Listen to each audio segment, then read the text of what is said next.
dijelaskan nih untuk Arjok 2024 ini seperti apa? Ya, Arjok tahun 2024 ini kami di Jakarta dalam rangka Rutu Arjok, bagian dari sosialisasi kami, bagian dari cara kami untuk menyapa audiens Arjok yang selama ini sudah loyal dan total mengunjungi Arjok setiap tahunnya. Arjok itu 2 bulan penyelenggaraan di bulan Juni sampai bulan September. Mudah-mudahan ini bisa bisa diketahui lebih banyak lagi teman-teman yang ada di luar Jogja. Jadi lihat secara detail lagi Arjok tahun ini yang kemudian setiap tahun memang berganti tema, dan tahun ini bertema tentang ramalan, lanjutan dari tema motif lamaran, ketika kita mencoba mengajak seniman untuk memprediksi, mungkin meramal, mungkin tentang masa depan dunia untuk masa depan. Oke, kalau di Arjok 2024 ini ada kejutan-kejutan nggak sih untuk para penikmat seni?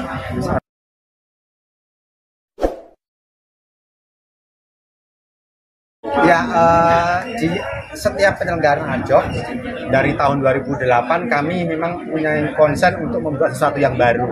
Perkara terkejut apa tidak itu semuanya saya serahkan kepada audiens masing-masing.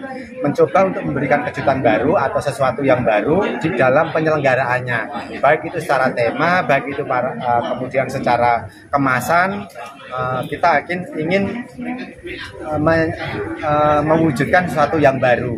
Biasanya kami akan merubah fasad Arjok, kemasan Arjok dari depan. Nah, itu yang kemudian ditunggu-tunggu. Kejutannya saya pikir harus kita lihat, harus kita datang di tanggal 28 Juni nanti. Oke, kalau tahun ini Arjoknya ada apa aja nih, Mas? Kita ada program-program ya. Pertama itu program Commission Artist, di mana kita melamar artis, seniman. Kebetulan tahun ini itu ada couple, ada pasang suami istri yang kita percayakan untuk membuat karya yang cukup besar gitu ya, cukup besar. Mereka berkolaborasi ikonik untuk tema Arjok tahun ini tentang ramalan, dan dia berbicara tentang sesuatu tentang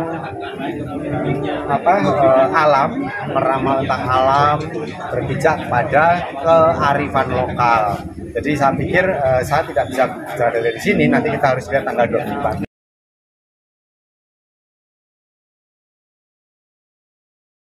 Harapannya apa nih, Mas? Harapannya untuk Arjok 2024 ini dan pesannya untuk para penikmat seni. Setiap tahun kami harapannya sama, lebih banyak lagi yang mengalami, lebih banyak lagi yang bisa terlibat, lebih banyak kolaborasi, memberi pengalaman baru, memberikan dampak yang lebih luas kepada sisi apapun, baik itu ekonomi, perkembangan seni budaya maupun pada dampak pariwisata.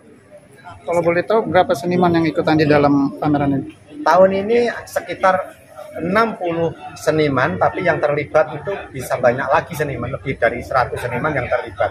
Tetapi kita tidak bisa menyampaikan secara pasti karena itu sifatnya banyak kolaboratif dan interaktif, dan selalu setiap penyelenggaraan, selama proses penyelenggaraan itu banyak sekali kejutan dari para seniman untuk bisa mengisi dari peristiwa atau perhelatan Arjok.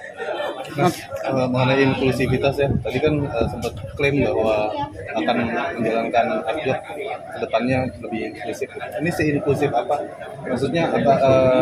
Persentase seniman berupa pria, berupa perempuan. Kemudian tadi ada disinggung juga mengenai ada disabel, bisa dielaborasi mungkin? Ya, Arjok itu dari dulu sebenarnya kita itu mencoba inklusif. Kita bisa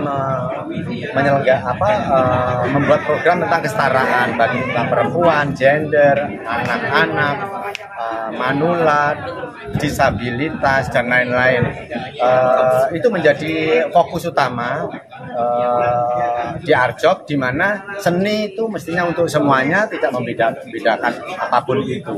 Iya, dari Arjok dari dulu itu kita selalu membuka peluang untuk siapapun untuk terlibat, tidak terkecuali teman-teman dari disabilitas gitu ya. Dan kita memang kemudian selalu ada prioritas tertentu, misalnya perempuan.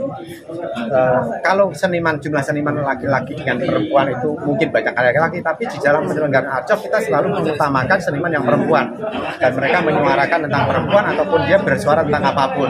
Maka kemudian disitulah kami bisa menyampaikan bahwa kita ini sebuah event yang inklusif, bisa dinikmatin, bisa disertain oleh siapapun tanpa membeda-bedakan.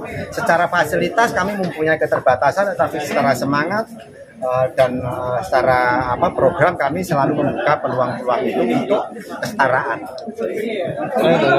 Mengenai kan temanya ramalan kan kaitannya sama mungkin iklim atau kemudian planet lah, bumi gitu. Ini mengenai sustainability kan banyak banget kalau dari ARJOK yang tahun sebelumnya banyak banget pameran menggunakan bahan-bahan yang besar gitu, kayak bambu waktu segala macam. Itu setelahnya diapain itu, Mas? Iya, apakah digunakan kembali, apakah daur ulang atau kami menerapkan Green Festival. Green Festival itu tidak hanya bicara mengenai after event, bagaimana karya seni itu, atau seni bukan berarti tanpa limbah. Mereka pasti akan menimbulkan limbah, menimbulkan dampak material mungkin, dan itu kami selalu konsen untuk menerapkan konsep Green Festival, baik itu skalanya, baik itu setelahnya, baik itu kemudian tentang temanya, di mana banyak sekali karya-karya yang kemudian merespon tentang sustainability, tentang alam, tentang kearifan lokal, yang di mana dia menjaga keseimbangan alam. Banyak sekali hampir setiap tahun itu ada tema-tema tentang kepedulian terhadap lingkungan. Apapun temanya, selalu ada tema tentang kepedulian lingkungan, tentang sustainability.